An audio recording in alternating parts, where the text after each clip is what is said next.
2 in Newfoundland, 3:30 Pacific, and on demand on CBC Listen.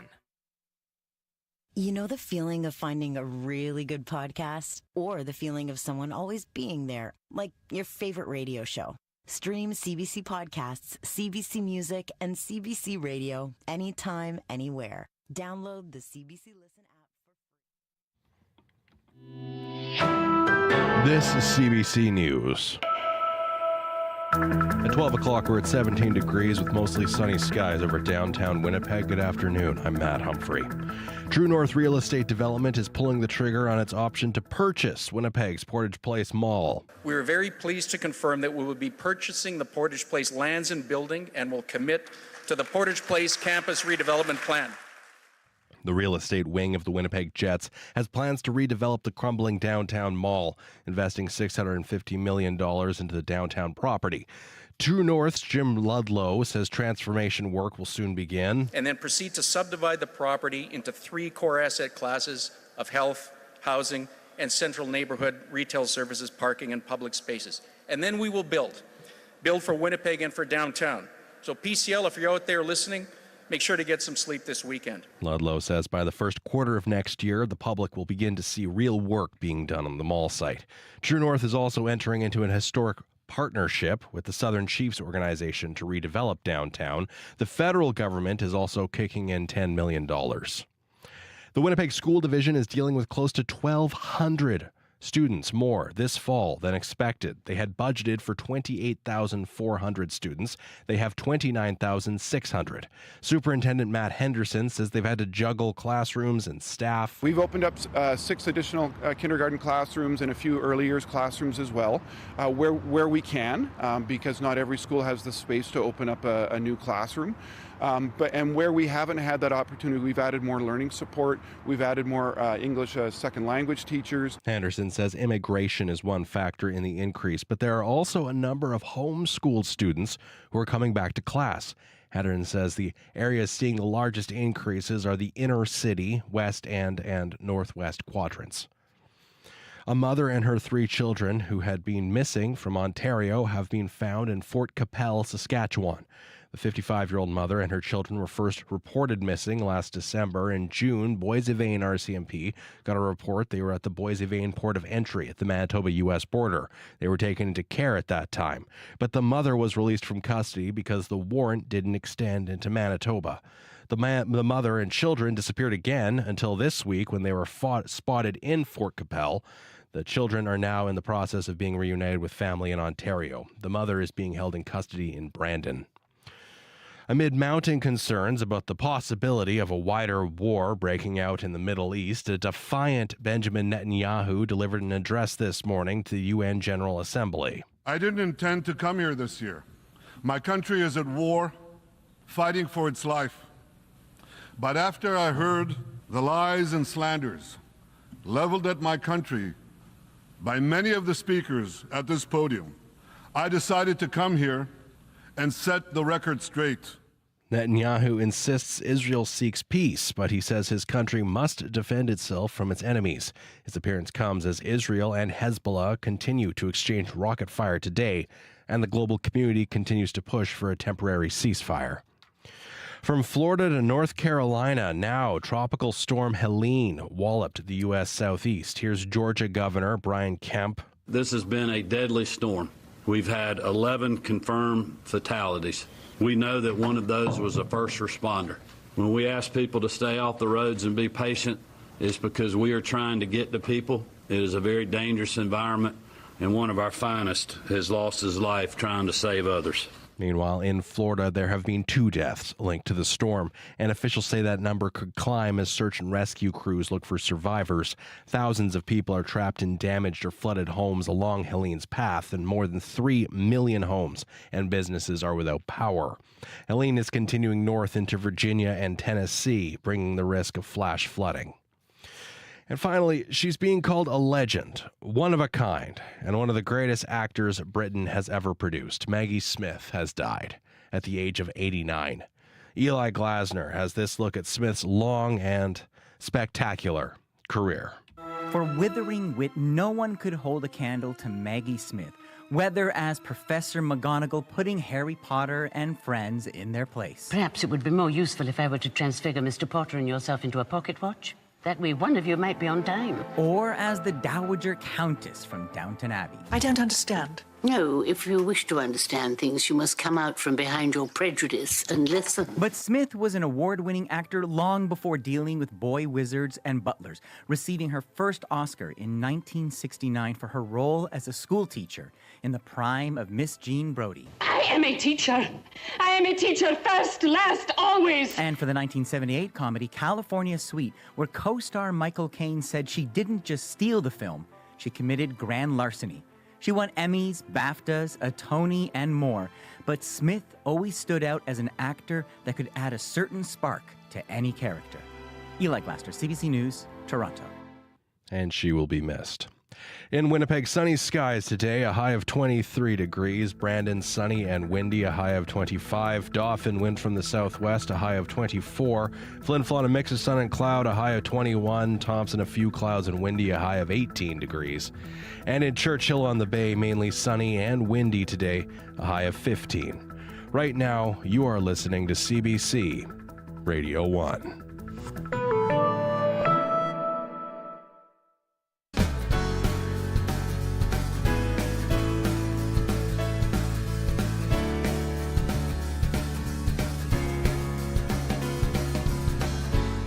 Hello, Manitoba, and happy Friday. You're listening to Radio Noon on CBC Radio 1, 89.3 FM in Winnipeg, 97.9 FM in Brandon, 100.9 FM in Thompson. I'm Emily Brass, your host today on Radio Noon. Here's what's coming up on the show. Whether it's gardening, canning, maybe even beekeeping, homesteaders try to be more self-sufficient by making what they need at home. We'll speak to the organizer of the Manitoba Homesteading Show, which happens this weekend, and take your calls on how you might get started with homesteading skills. Finding the fastest zucchini in Souris. It might not quite be Formula 500, but we'll hear all about the town's first ever zucchini race. But first, a new stage has begun in a multi-year construction project on Brandon's busiest street, and some local business owners aren't too happy about it. That's coming up first on Radio Noon. Well, 18th Street is Brandon's busiest strip, but a years-long reconstruction project there has snarled traffic and sunk sales for some business owners. Brandon's Cornerstone Strip Mall sits on the corner of Rosser Avenue and 18th Street, and that's been the main site of ongoing construction for about 3 years now. It's also where M&M Food Market is located. CBC's Chelsea Camp asked owner Dawn Smithson how the construction is affecting her business. This summer we had them close both of our entrances. I explained to them if they had told us, then we would be sure not to bring in as much staff, right, regular staff, because we don't know what's going to happen from one day to the next. They don't update us at all. They haven't updated us at all in 3 years. So other than there would be, delays. But, delays is different from actually closing both of our entrance exits. And the one day they had us closed off. Our truck was coming, and I said, "You need to figure out a way to get our semi truck in here because we need our order. This is the only day it comes. And you didn't give me any warning or anything that Rosser was going to be closed, and that's how he has to come in off of, and he can't turn in on our entrance off 18th into our customer parking lot because he's a semi trailer." So I've got an order coming, and I don't know if you're going to have to close one ways and make them flag my truck in, but you're going to have to figure something out because... How did the truck get in? Well, thankfully, I asked my truck driver if he could maybe delay our order as long as he could and in hopes that the pavement would cool off so he could drive on it. It ended up working out. It was just that it was a big production. And, not to mention, it's not like it's just one day. It's been every day for 3 years to try to figure out what this intersection is going to look like, because quite often they'll turn off the left-hand turns, and then customers are frustrated because they don't know how else to get here, and they don't try to help us with signage or anything. when they do close they closed off our second exit for the first 2 years. And when you say second exit, is that the one on 18th? Yes, that's the second. That's the entrance exit off 18th Street. And our one-off roster is, can be kind of dangerous because you've got people going the wrong way very often throughout the day. And lots of people were just getting kicked off and driving the wrong way on Rosser because there was no other way to get to this point, to this location. Because it's one-way 17th Street going south off Rosser. So they would have to go down farther. So they are, going down to 16th. Like, do you have customers coming in and just getting frustrated? Oh, yes. Every day. We have customers phoning, asking what the intersection is like. Can they get to us? How do they enter? We used to get that call a lot more before, but, unfortunately, everybody's just trying to avoid the area. Have you seen a dip in people coming by the store? Oh, yes. Substantial drop. Is communication getting any better? Is anything happening to make it a little easier to just keep the store operating as usual? We don't know what what it's going to look like. We have different promotions going on with the marketing department, because we're a franchise, so head office determines what our marketing is going to be across all the stores across Canada. So customers will get special, discounts and offers, and we need to make sure that we are staffed and we have stock on hand for those promotions. And then, if it's a week where construction is bad or if they can't get in or whatever, then we're carrying a lot of inventory over that didn't sell, and it's been interesting for the last few years. I am trying to be optimistic that it will get better once the paving is done. I guess a lot of it depends on how good of a job they did. Because, even on the bridge, there'll be times where it seems like, it's finally all opened, and then they've shut down the lane. And it seems, I think it's just going to be a ongoing thing because it affects our traffic flow, which affects our customers coming into our business. That was Dawn Smithson, owner of M&M Meats in Brandon, speaking with CBC's Chelsea Kemp. In an email, a city spokesperson says, quote, "The city of Brandon is grateful to the province's commitments to surface improvements on 18th Street. We continue our collaboration with Manitoba to ensure impacts to traffic and business access are minimized. We encourage the public to contact the province with any questions or concerns about the project, and we will provide updates on our social media channels." The National Day for Truth and Reconciliation. It's a day of hope, awareness, and reflection. Hi, I'm Phelan Johnson. As we acknowledge the rich and diverse cultures, voices, experiences, and histories of First Nations, Inuit, and Métis people, join me for a very special program honoring the survivors and paying tribute to the children who never made it home. Monday, September 30th at 8 p.m., 8:30 in Newfoundland on CBC Radio 1 and on the Listen app. Hi, I'm Matea Roach, and I have a new show on CBC. It's called Bookends. Every week, authors from Canada and around the world will join me to discuss their latest books. We'll have best-selling authors and rising stars. Our conversations will be smart and surprising, because when the book ends, the conversation begins. Bookends with Matea Roach premieres Sunday afternoon at 1:30 in Newfoundland, 3 Pacific, and on demand on CBC Listen or wherever you get your podcasts. It's 12:13. You're listening to Radio Noon on CBC Radio 1, 89.3 FM in Winnipeg, 105.3 FM in Dauphin, 12:30 a.m. in Churchill. Also broadcasting live on the CBC Manitoba YouTube channel and on the CBC Listen app. Here's what's still to come on the show.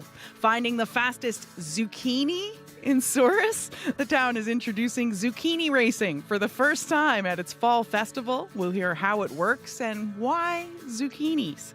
Also, have you tried to be more self-sufficient, maybe by growing your own vegetables or making your own jam? Perhaps you want to take those skills further and learn how to become a homesteader. That's our call-in conversation today. An organizer of the Manitoba Homesteading Show will be in studio to take your questions.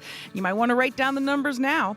204-780-0893 is the number to call. 204-780-0893. And if texting is better, the number is 204-588-7355.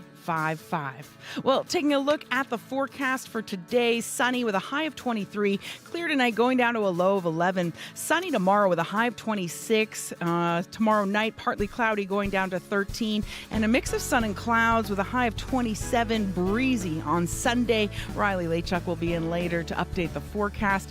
It is 18 degrees and sunny in Brandon, 15 degrees and partly cloudy in Churchill, and in Winnipeg we are at 18 degrees and mainly sunny.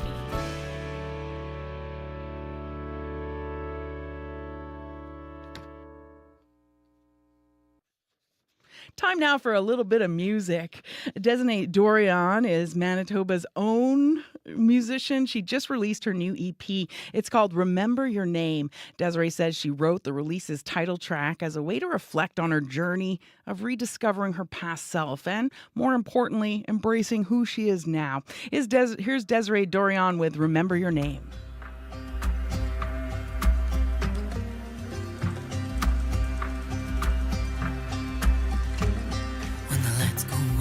Dark rolls in when your body's bruised and you just can't win, when you scream out loud but you have no voice. You had a dream, now you have a choice. Remember your name. Remember where you came from. Touch your skin, touch your face, raise your head, take your in the cold hard rain. Remember your name. When you're lying there on the bathroom floor, just crying to God you can't take no more. Can't look yourself in the goddamn mirror, and you hope to hell you disappear. Remember your name. Remember where you came from. Touch your skin, touch your face, raise your head, take your place in the cold hard rain. Remember your name. Remember the ones that came before you. Remember their strength will restore you. Remember when you've gone so far and forgot who you are. Remember.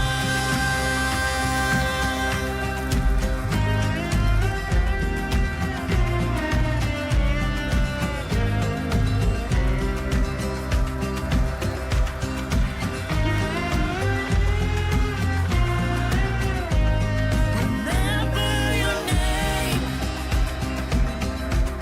Remember where you came from. Touch your skin, touch your face, raise your head, take your place in the cold hard rain. Remember your name. Remember your name. Remember your name. From Manitoba, that was Desiree Dorion with Remember Your Name. Her new EP of the same name is available now. 12:18, you're listening to Radio Noon on CBC Radio 1. I'm Emily Brass. Well, the humble zucchini is a versatile vegetable. You can saute it for dinner or mix it into a cake for dessert. And now in Souris, you can turn it into a car and race it. For the first time, the town is introducing zucchini racing at Scarecrow Days Festival, which happens this weekend. And to find out how and why the race is happening, we've reached Loretta Turner by Zoom. She's a promoter for Scarecrow Days. Hi. Hi, how are you? Good, thanks. So, where did you get the idea to raise zucchinis? One of our community members was out visiting her daughter at Salt Spring Islands, and she saw the event. It was such a blast that she brought it back and thought it'd be a good idea to add to Scarecrow Days. Yeah. Oh, so how does it work? I'm not familiar yet with the sport of zucchini racing, so please explain. Well, so we have a racetrack. This one's a 2-lane, and the vehicles will be put up on the top of the racetrack, released at the same time. To enter, people will make their zucchini into a car. So we have categories where you put your axles and wheels right through the zucchini, or you can mount it on something that already has wheels, which would be in the modified category. Wow, very technical. And so, where do the zucchinis race? So there's a 7-foot ramp that Belanger Construction, they're hosting the event. They have built the ramp, and we're going to move it out onto one of the main streets on Sunday, and it'll take place up like in our downtown area. And looking at some of the videos, and in fact, you are standing near one right now. It looks like quite a drop. It almost reminds me of one of those ski jumps from the Olympics. Yeah. No, they did a great job building it. So for the people that can see, Yeah. it goes out about 10 feet. Wow. Yeah, quite that. You're going to get some speed with that. So why zucchinis though? I don't know. You'd have to ask the first people that started the event. And looking more into it, they happen all over the place. Like there's lots happening in the States and through Canada at different fall festivals. We suspect it's because zucchinis are abundant in the fall. Yeah, I guess there gets to be a time of year where everyone's looking for some way to use their zucchini. And I guess somebody thought, more beyond food, how can we use the zucchini? So how unique can the zucchini vehicles be? I imagine there's some creativity involved. Yeah, I think we're going to see some really creative ones. They do have a category that's called Best in Show. So that will be for, the prettiest, fanciest, or most creative. We might see some carrot wheels, definitely some painted up ones. And we might see some of the great big ones that might not race very fast. Those will be probably decorated up and looking really neat. And of course, this is the first time the zucchini races are happening in Souris. But, from what you've heard from Salt Spring Island and these other races, who usually takes part in the races? Or maybe you've even heard from folks in your community who are putting together a zucchini car. I think it's all ages. Kids get into it, of course, but I think some adults take it pretty seriously and get excited by it. Probably we'll see some car enthusiasts that actually know how to build a little car for speed. I think we're going to see all kind of ages. And of course, the zooming zucchinis are part of a bigger event, the Souris Scarecrow Days, which has been happening now for 33 years. How popular is that fall festival? Very popular. Yeah, we will see a great influx of people. Hundreds, if not 1,000 people will come through our community over the weekend. We have lots of different events. Of course, the staple over the 33 years has been the Scarecrow Contest, where people decorate up scarecrows and put them in their yard or business, and townwide yard sales, where we have 62 registered in this year. Wow. So we're a town of 2,000, so 62 yard sales is quite significant for us. Wow. Yeah, that's quite a few. And then how about the scarecrows? Like, do people put those out in their yards or? Yeah, we see great participation there. We have prizes. We just actually did the judging last night. We have an event map with all the yard sales and the scarecrows on it on our Facebook page, Souris Scarecrow Days, if anyone's on Facebook and wants to check that out. That's where you can kind of see everything that's been going on and the winners of the Scarecrow Contest. Fun. And Monday is, the National Day for Truth and Reconciliation. And I understand you've added a new event to recognize that occasion. Yeah, we are it's an inaugural event. Of course, it's the first year that Orange Shirt Day has been a staff holiday here in Manitoba. So we are doing an Orange Shirt Day walk, followed by some learning and sharing down in the park. and we are showing the film We Were Children, made by the Canadian National Film Board. So that's all taking place on Monday. I was just actually up at the school event that because their school isn't open on Monday, so they are painting orange footprints on the sidewalk leading up to the school, and it was a very powerful ceremony that I just experienced there. So we're going to start our Orange Shirt Day walk at that sidewalk and then walk down to our park. Yeah, very meaningful. So what are you most looking forward to out of Scarecrow Days this weekend? Absolutely, the Zucchini 500. Boulanger Construction has worked so hard getting this ready, and they've been a really good sport and took the idea, ran with it, and I'm looking forward to see how it goes. Mm-hmm. Now, this festival's been going on, like we said, over 3 decades. What kind of benefits have you seen from getting people together in Souris? Well, as a business owner, of course, I see the influx of people coming in, visitors, and we are a very unique and beautiful town, small town. There are people that will come to this event, possibly fall in love with the town and plan to move here or retire here one day. We've seen a lot of that over the years. So this is the Souris Glenwood Chamber of Commerce organizes this event. I'm a volunteer with them. And that's why we do it, to promote our town to outsiders, to get people into our businesses, and also to keep our local residents here happy and loving living here. And events kind of do that, eh? Yeah. Okay. Well, thanks so much for joining us today, Loretta. Have fun at the races. Thank you. Loretta Turner is a promoter with Souris Scarecrow Days. That's happening this weekend, and the Zucchini race takes place Sunday.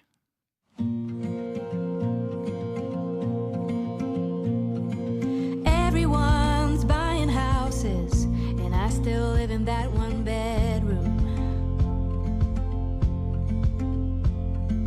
Couple kids, wedding dresses, living the dream I'll never get to.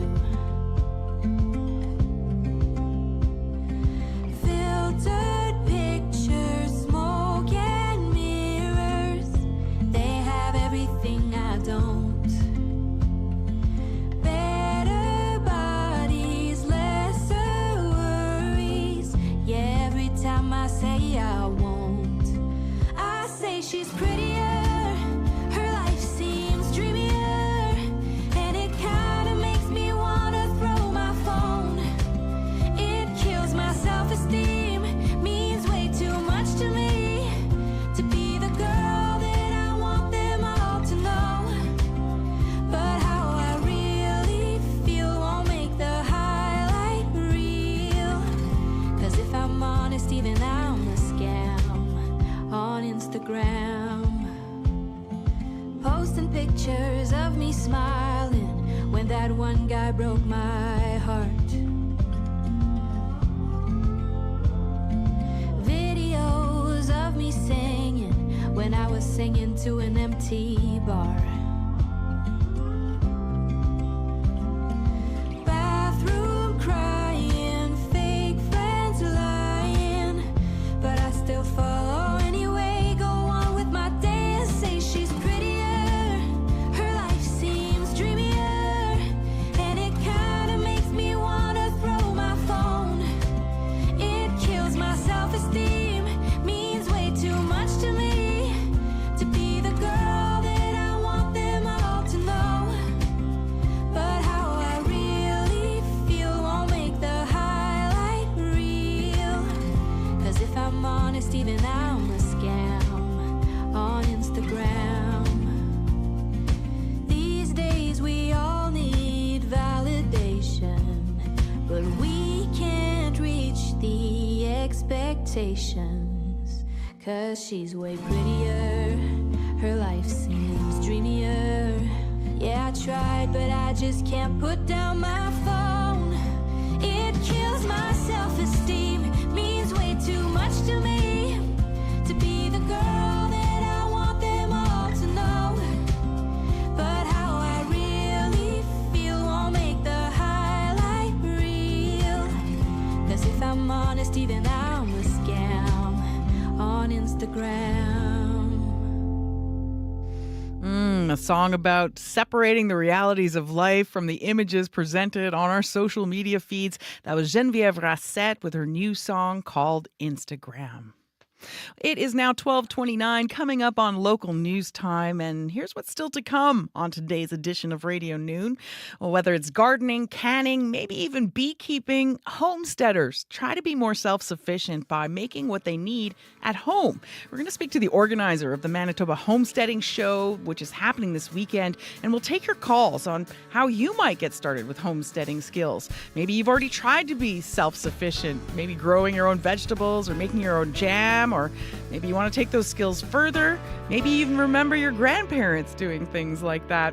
Please give us a call, 204-780-0893. Call now so you get your place in line, 204-780-0893. The news is next. This is CBC News. 12:30, we're at 18 degrees with mostly sunny skies over downtown Winnipeg. Good afternoon, I'm Matt Humphrey.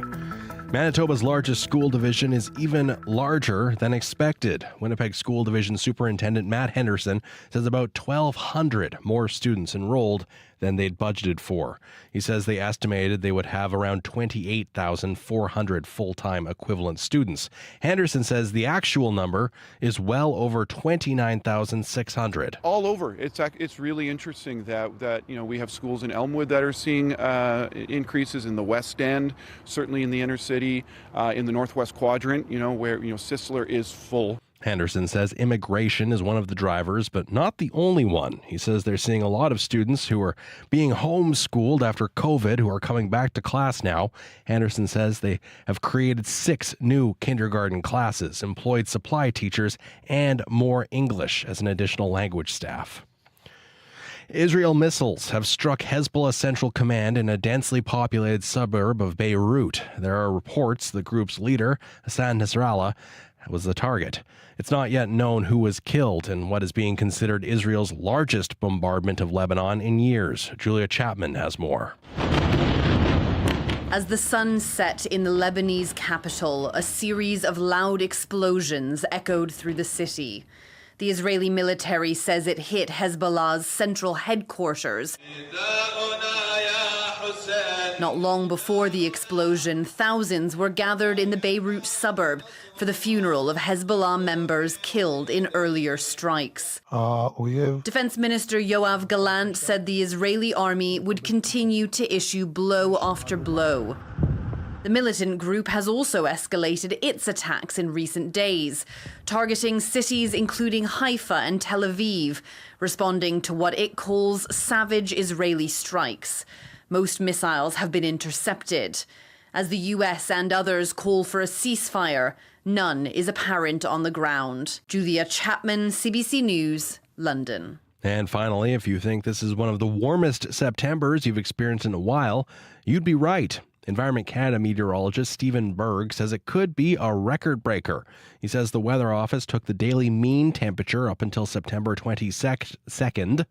The mean temperature this year has been 17.7 Celsius. The record was set in 2009 at 17.6. Winnipeg is currently, or as of the 22nd, the warmest September it has seen, as is Morden, Brandon, and Emerson. Sprague as well. Berg says with the warm forecast this weekend, he expects this year will be a record breaker. He says looking into October, the temperatures will still be warm, but closer to normal. And we'll hear much more about the weather in a few minutes, won't we? Yes, we will. Riley Lachuk is sitting here with us. Thank you so much, Matt. Excellent. That's Matt Humphrey from the CBC Manitoba Newsroom. You're listening to Radio Noon on CBC Radio 1, 89.3 FM in Winnipeg, 90.9 FM in Flin Flon, and 94.5 FM in the Paw. So, Riley, our weather specialist, joining us now. I mean, it looks like a nice weekend, but have we reached the end of the line on that? We're going to start to feel much more fall-like Yes. as we get into next week. Let's keep on the theme of records to start. Mhm. I do have some temperature records from yesterday. Just a couple to mention that stood out for me this morning. Fisher Branch, Gimli, both getting over 30 degrees yesterday, breaking records from 2014. 29, give or take, for Grand Rapids and Norway House, both breaking records from 1997, and Flin Flon, 25.5 yesterday, breaking a record from 1950. So a lot of warmth to be had in the province, getting up to just about 32 degrees in places like Portage yesterday. Winnipeg, we got officially to 29.9. I'm rounding that up to 30. Yeah, Might that's as well round close that up. enough. Give us another 30-degree day. Not quite as warm today, but certainly we're still going to feel some pretty comfortable temperatures for late September. Right now, 18 in Winnipeg and Brandon, Dauphin's at 19, Thompson at 15 degrees. Mostly sunny skies. As expected, a couple of stray showers still through northwestern Manitoba, even into the Thompson region. A few showers out of some cloud, but most likely this is just a bit of sun cloud mixing happening in northern Manitoba, but can't rule out a couple of scattered showers through the afternoon. Into Saturday, mainly sunny skies. That trend continues into Sunday, mostly sunny skies. Our next chance for some precipitation in Manitoba comes as we get into Monday. We'll see some cloud building in and maybe some showers here in the south. Forecast today in Brandon, looking at 27, 28 in Melita, 26 in Dauphin, 22s, 23s through the Red River Valley, low 20s through northwestern Ontario. Thompson at 17 this afternoon. 26 for Winnipeg tomorrow, 27 for Sunday. Good chance of showers, 21 for Monday. And then we fall sharply to 15 degrees for Tuesday and 14 for Wednesday. And things looking like it'll hang around 14, 15 degrees through the rest of next week. Okay, time to get the jackets out. Yeah. Thank you so much, Riley. You're welcome. That's our weather specialist, Riley Lachuk. He'll be back to update the forecast during Up to Speed, and he'll also be doing the forecast on television on the CBC Winnipeg News at 6. It is 12:36. You're listening to CBC Radio 1. Radio Noon is the name of the show. We're at 89.3 FM in Winnipeg, 95.7 FM in Fisher Branch, 103.5 FM in Poplar River. Also broadcasting live on our CBC Manitoba YouTube channel and the CBC Listen app. Well, gardening, composting, canning, beekeeping, there's a lot to learn if you want to live off the land. An event happening tomorrow will help people get started. The Manitoba Homesteading Show takes place at the Grand Point Community Centre, and one of the organizers is in studio to take your questions. So give us a call, 204-780-0893. Write it down, 204-780-0893. You can also text us. Maybe you're at work and this would be easier, 204-588-7355. The number to text, again, 204-588-7355. Have you ever wanted to be more self-sufficient? Are there any homesteading skills that interest you, but you just don't know where to start? Karen Inslee is in studio right now to answer questions on your homesteading ventures or dreams. Hi, Karen. Hi, thanks for inviting me. Thank you so much. Happy to be here. Oh, great. So actually, let's start with you. What sparked your interest in homesteading? Well, I grew up on a farm in England, so we regeneratively farmed our acreage, and it wasn't called that back then. It was just farming. So my dad raised all the animals that we ate, grew our own vegetables. So we literally lived off the land. We did everything as self-sufficiently as possible. And then when we moved here to Canada, to Winnipeg, we found small acreage, and it was always something that we did. So I grew up on a farm. My husband's father had an allotment, so it was always something, growing your own vegetables, doing everything from scratch, cooking from scratch. And when we found acreage here and built our own property, we started growing vegetables, farmed the acreage regeneratively. Then we ended up buying some beehives, and one beehive turned into 22, and it kind of exploded from there. So, and we do a lot of farmers markets, and so we see a lot of makers, bakers, growers. And a lot of people are enamored by the skills of people, whether, like you say, it's growing vegetables, canning, beekeeping, producing honey. And we wanted to put on an event. We did one in April and it was successful. So we wanted to give people resources where they could learn from the vendors, the makers, bakers, growers, have credible resources that they could refer to. And we always promote the fact that if homesteading is of interest to you, you don't have to go out and buy acreage and chickens and like beef cattle or anything. You can have like a raised bed. You can just start small. But we always say, if acreage is your goal and homesteading is something, a lifestyle that you're looking for, don't go out and buy acreage and then start learning. Start small, because baby steps are better than no steps Right. at all. It's good to try it out first. Yeah. Give us a call if you have any questions on this. 204-780-0893 or text us at 204-588-7355. So, of course, Karen, as you mentioned, you took your passion for living off the land a step farther with this Manitoba homesteading show. There's going to be a lot of presenters and vendors, but, give us an idea of some of the things people might see and learn there. Okay. I did bring a list of my vendors because they are extensive and I'm not going to be able to mention everybody, but I don't want to leave people out. But we're going to be talking about our own regenerative farming, beekeeping. We've got soap makers, so learning how to make soaps and balm skincare. I produce my own skincare line from our acreage.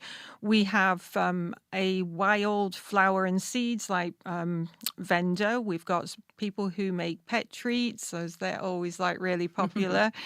People who grow garlic. We've got microgreens. We've got an arborist who's going to talk about tree health and tree care, what to look for with disease. People who make candles. There's going to be a seasonal vegetable grower, pumpkins, and the vendor does pumpkin carvings as well. And there's some vendors who repurpose, recycle. So we selected the vendors specifically to be as unique as possible, no overlap, but having such a varied list of vendors so that people think that homesteading is just growing your own vegetables or maybe raising chickens, but homesteading is so much more than that. It's very big. So you might want to start crocheting, sort of making your own clothes, and it really does encompass a lot of modalities. So people get a little bit scared. So our diverse range of vendors, and a lot of the vendors are going to be doing presentations tomorrow, so the visitors get the chance to listen, glean information, and then ask questions afterwards. And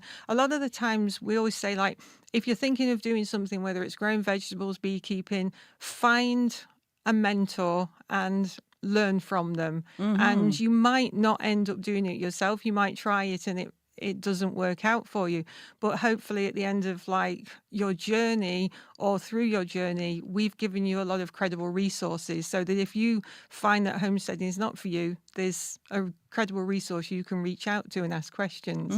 You might find your niche at this. Yeah. And of course, I guess the events being held outdoors maybe help people get in the mood, and there's going to be some refreshments served. Tell us about all that. Yeah, when we ran our event in April at the beginning of obviously the spring, we offered free tea and coffee just as just something so that we could say thank you to the visitors. Some visitors were going to did stay all day and listen to every presentation. They spent time with the vendors throughout the day asking questions. We've actually got one of our gluten-free vendors. She's making a vegetable soup, so we're giving away refreshments and soup as our thank you from us personally, me and my husband, to say we really appreciate the support. There's an outside canopy where the presentations are being held, and then there's a big facility indoors where all the vendors are going to be positioned, so you can walk around at your leisure. And when we did the show in April, some people did literally spend all day there, and it was phenomenal. So we're hoping, and the weather looks good, so the facility that we're actually doing the presentations in is open-sided, but having just listened to the weather guy, it's encouraging that Yes. we're not going to have any gale force winds and minus temperatures. So. Yeah, I think it's going to be more suntan lotion and hats that are needed rather hope than so. a sweater. Now, we're speaking with Karen Inslee, organizer of the Manitoba Homesteading Festival. That's happening tomorrow at Grand Point Community Centre, just southeast of Winnipeg in the RM of Richshot. Have you ever had a hankering to learn homesteading skills? Maybe you remember your grandparents doing things like baking their own bread or knitting sweaters and darning socks. Maybe they grew cucumbers and peppers and canned their own pickles. Give us a call and share those experiences. Ask your questions. The number to call is 204-780-0893. Again, 204-780-0893. Or you can text us 204-588-7355. That's 588-7355. So Karen, the festival has grown since it got started. How much bigger is it going to be this time?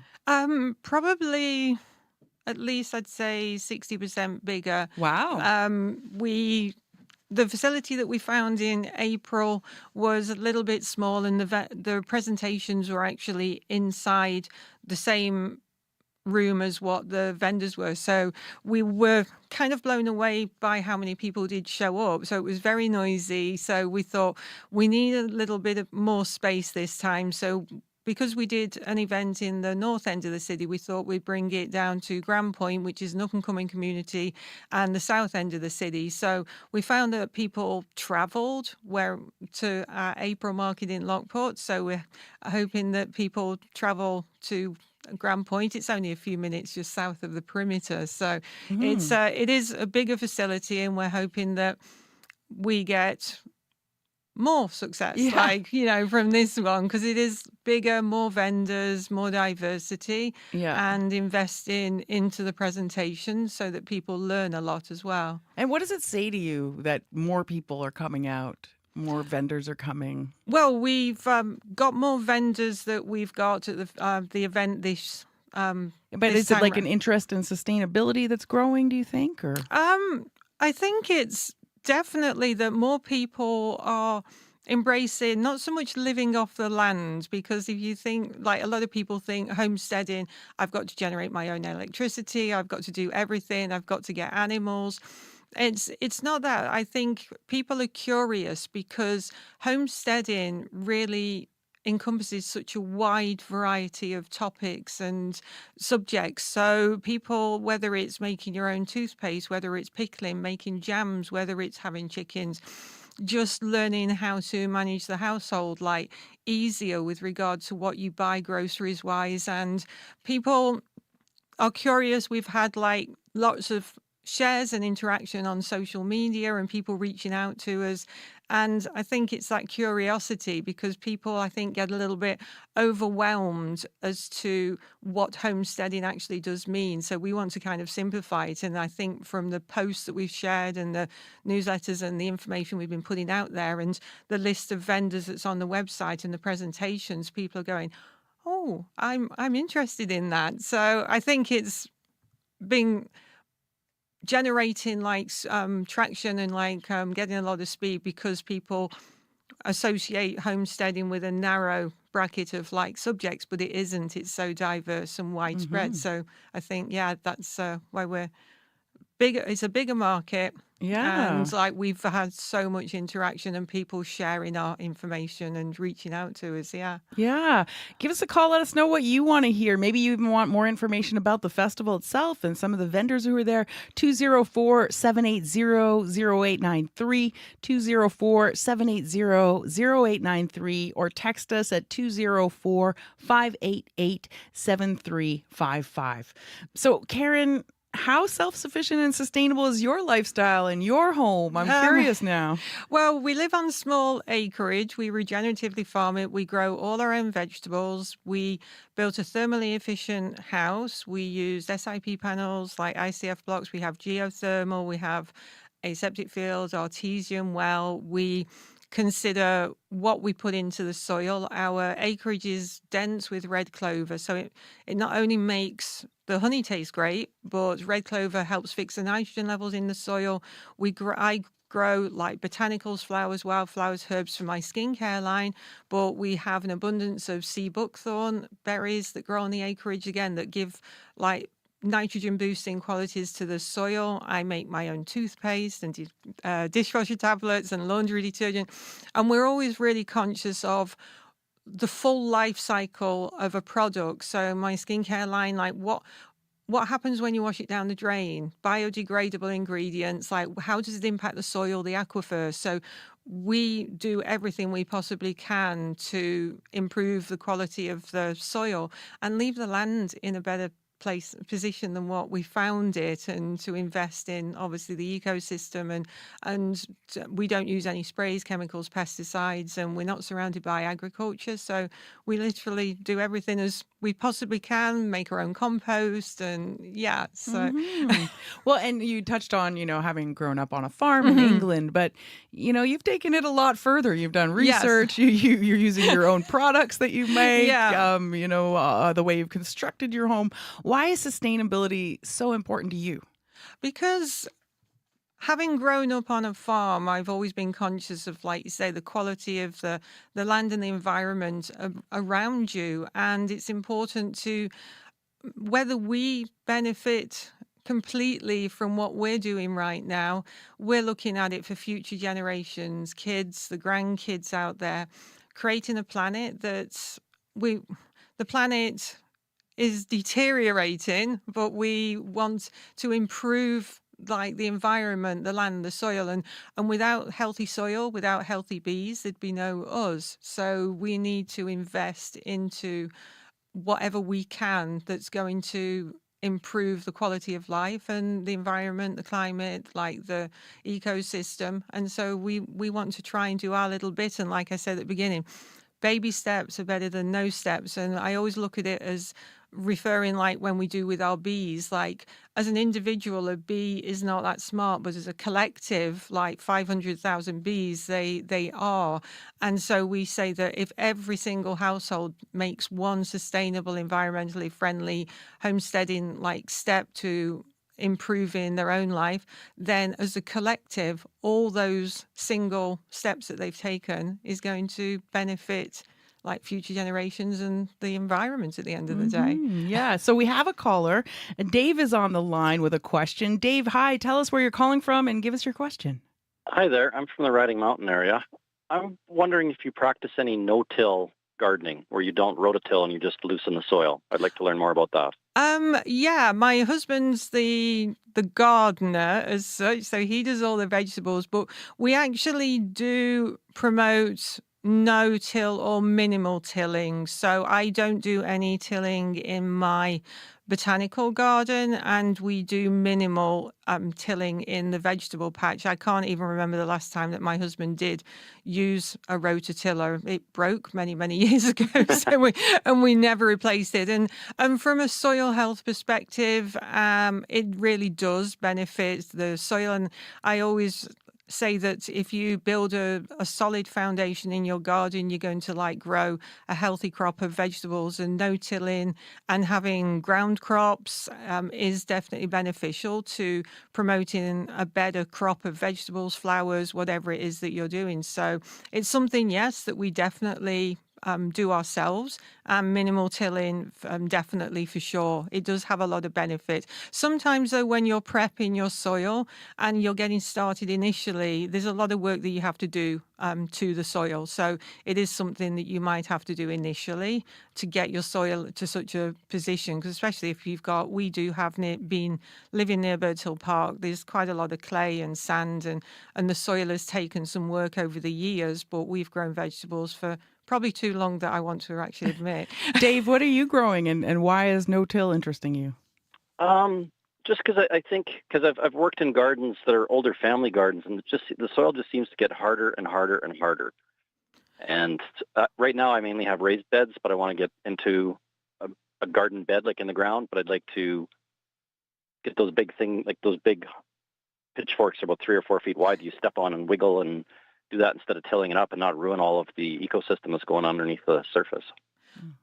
No, and like I said, you might have to do a small amount of tilling and like digging, like working the soil initially, and encouraging enough depth so that when you are growing the vegetables, the plants, flowers, whatever you're growing, that the roots are not bound, that you give them enough space. So when you've got like healthy plants that have got enough room and not planting, I mean, if you say that you've worked in like a lot of gardens, then definitely you understand like obviously the roots and not crowding the vegetables so that they've got room to move underneath the soil, because like it's what we don't see underneath the ground that is the important part of creating, growing healthy vegetables and flowers and herbs and plants. So it sounds like that you understand it, but yeah, I mean, you do have to probably work it a little bit to get it to a place where your vegetables will thrive.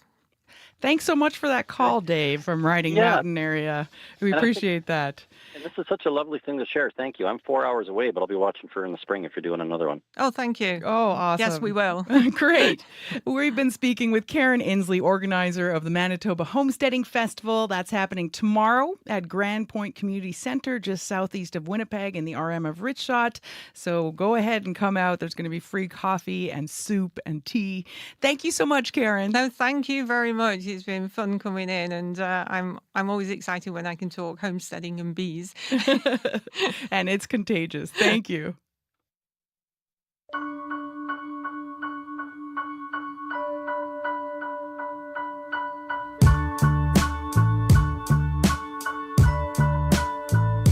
City went dark. I walked down empty streets until I stopped and stared in disbelief at how I've come so far, and still don't know what I believe in. Then there's you. You're standing underneath this tree ablaze. I watch the leaves swirl slowly around your face, and then I watch you walk away with a smile on your face.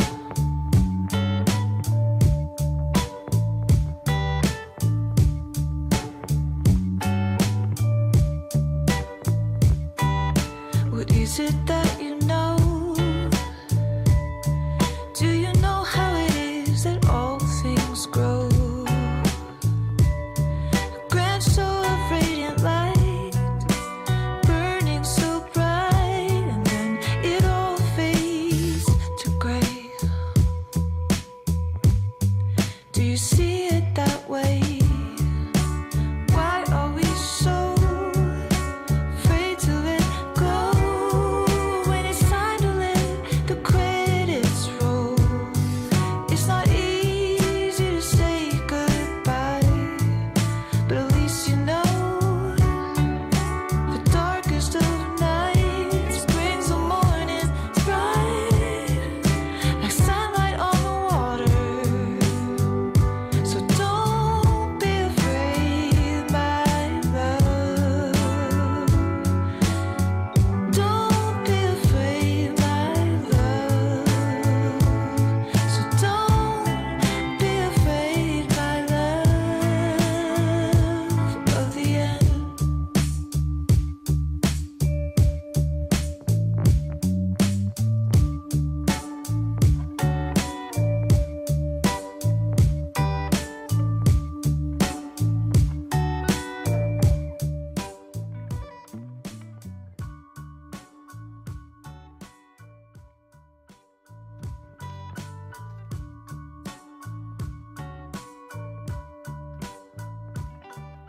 That was Sheil with a song called The End. And we're getting close to the end here on CBC's Radio Noon here, broadcasting from 89.3 FM in Winnipeg. I want to say thanks to Dave who called in and everyone who's been listening. We appreciate it. And thanks to everyone who helped us put the show on the air. That includes our studio technician, Marshall Hodgins, our show director, Wendy Parker, and, of course, producing our YouTube channel, Kevin Nipatavo. I'm Emily Brass, and I've been your host for the past couple of weeks, and I've really enjoyed Radio Noon. Always a great show. Great to talk to everyone out there across Manitoba. Still to come on CBC Radio 1 is the CBC Podcast Showcase.